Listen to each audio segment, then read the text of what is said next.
Alas 10 na may kapin sa gabi inigikan kay mutanaw lagi mi ni Elias didto sa Mahinog. Naghulat na si Marvin kay musabay siya sa amoa.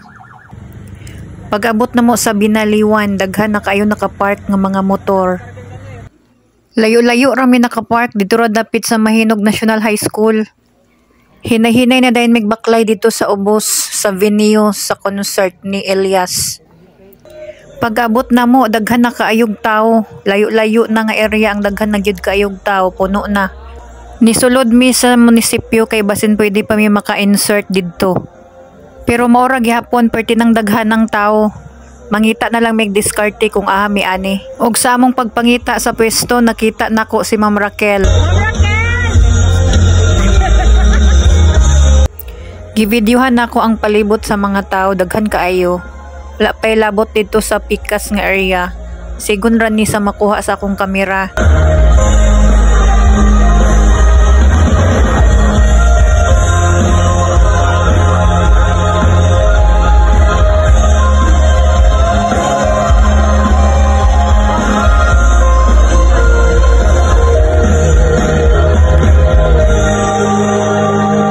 Dinhin na may dapitan nakapwesto, medyo layo-layo na gyud sa stage.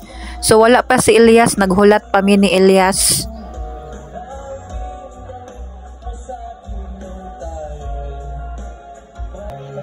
Excited na ang tanan kay abot na daw si Elias.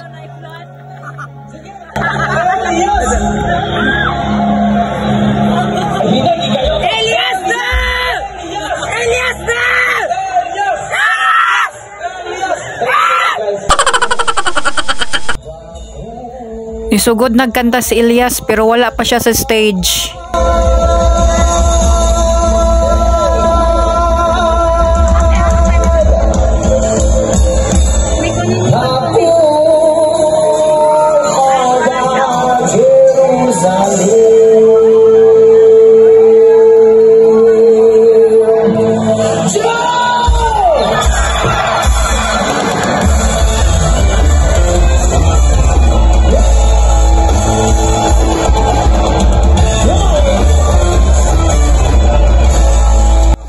Mogawas na ni si Elias, naragyod mi sa layo-layo ragyod kayo mi.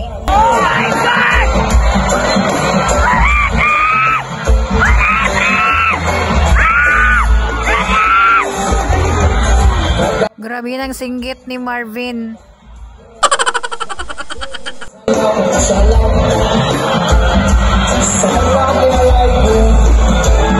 Mayong gabi na po sa inyo tanan! Yes man, once again. Salamat sa inyo kamigin o pasensya kayo sa pagkakot sa mukha. Nadugay-dugayan yun. Pasayluag kayo ninyo. I can't say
Human na, adto nami kay gabiin na kaayo.